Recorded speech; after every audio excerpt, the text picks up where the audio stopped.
Hello developers, આજના આ વિડીયોમાં બટનની ક્લિક ઇવેન્ટ પર રેન્ડમ બેકગ્રાઉન્ડ કલર સેટ કરતા શીખીશું.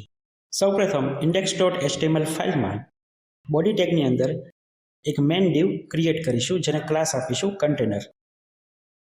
આ કન્ટેનર ક્લાસમાં એક બટન ક્રિએટ કરીશું, જેમાં ટેક્સ્ટ તરીકે રેન્ડમ કલર સેટ કરીશું. હેડ ટેગની અંદર કન્ટેનર માટે સ્ટાઇલ શીટ અપ્લાય કરવા સ્ટાઇલ શીટ ટેગની અંદર કન્ટેનર ક્લાસ ડિક્લેર કરીશું, જેમાં કન્ટેનરની વિડ્થ 100% અને હાઇટ 100 ડિવાઇસ વિડ્થ તરીકે આપીશું.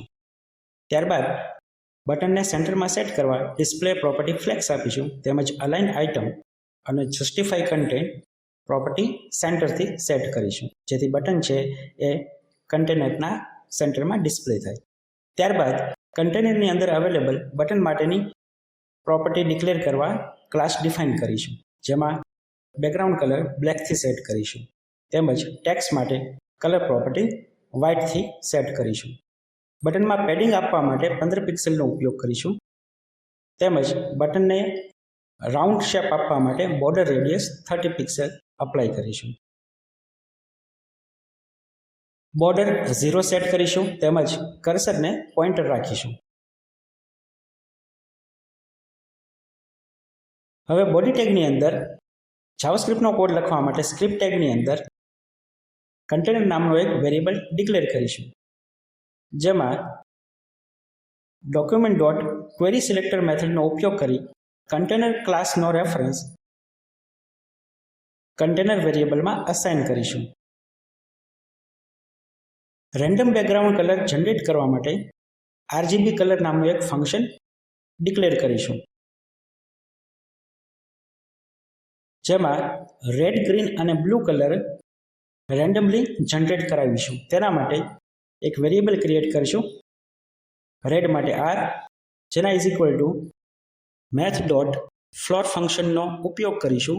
ફ્લોર ફંક્શનમાં math.random ફંક્શન દ્વારા 0 થી 1 વચ્ચે કોઈ પણ રેન્ડમ નંબર જનરેટ કરાવીશું, જેને 256 થી મલ્ટીપ્લાય કરાવીશું. આ જે નંબર જનરેટ થશે તેને ફ્લોર ફંક્શન ઇન્ટીજરમાં કન્વર્ટ કરશે. એ જ રીતે ગ્રીન અને બ્લુ કલર માટે G અને B નામના અલગ વેરિયેબલ ક્રિએટ કરાવશું, જેમાં સેમ કોડ કોપી પેસ્ટ કરશું. ત્યારબાદ આ રીતે જનરેટ થયેલ કલરને સ્ટોર કરવા માટે રેન્ડમ કલર નામનો વેરિયેબલ ક્રિએટ કરશું, જેના ઇઝ ઇક્વલ ટુ RGB ફંક્શનમાં R, G અને B વેરિયેબલને પાસ કરીશું. તેના દ્વારા જે પણ નવો કલર જનરેટ થશે તે રેન્ડમ કલર વેરિયેબલમાં સ્ટોર થશે, અને આ કલરને આપણે કન્ટેનરની સ્ટાઇલના બેકગ્રાઉન્ડ કલર પ્રોપર્ટી તરીકે અસાઇન કરીશું.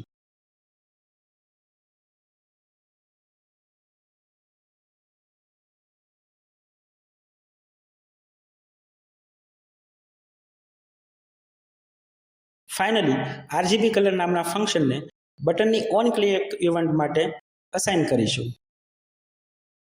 બટન પર ક્લિક કરતાં જ રેન્ડમ કલર જનરેટ થયેલા જોઈ શકાય છે.